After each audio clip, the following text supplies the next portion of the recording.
So ఈ వీడియోలో మనం ముచ్చట ఏంటిదంటే మనం పంకిన్ సూప్ రెడీ చేస్తున్నాం అనమాట. రంజాన్ కాబట్టి రోజుకో సూపు. సో ఫస్ట్ వచ్చేసి పంకిన్ని చిన్న చిన్న ముక్కలుగా కట్ చేసుకుందాం.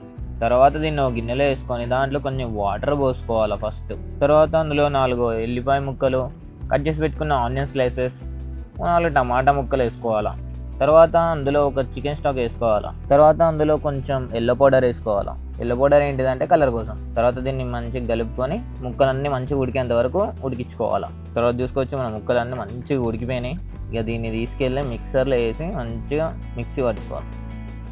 ఈ మిక్సీ పట్టిన దాన్ని మొత్తాన్ని తీసుకెళ్ళి మళ్ళీ గిన్నెలోకి ట్రాన్స్ఫర్ చేసుకోవాలి. తర్వాత దీంట్లో కొంచెం వైట్ పెప్పర్ వేసుకోవాలా. సూపులలో వైట్ పెప్పర్ అనమాట, బ్లాక్ పెప్పర్ లేదు. తర్వాత దీంట్లో కొంచెం మిల్క్ యాడ్ చేసుకోవాలా. ఎక్కువ మరిగేద్ది అనమాట. దీన్ని కొంచెం లైట్ లో ఫ్లేమ్లో పెట్టుకొని కొంచెం అట్లా హీట్ చేసుకోవాలా. ఇంకా ఫ్లేమ్ ఆఫ్ చేసే ముందు దీంట్లో కొంచెం బగ్దునస్ వేసుకోవాలి. బగ్దునస్ అంటే ఏం లేదు, కొత్తిమీరది. అది ఇంకో వర్షన్ అనమాట. అంటే దాంట్లో కొత్తిమీర స్మెల్ ఉండదు అంతే. తర్వాత దీన్ని మనకు దేంట్లో కావాలంటే దాంట్లో సర్వ్ చేసుకోవాలి. సో మొత్తానికి పంకిన్ సూప్ రెడీ అయిపోయింది.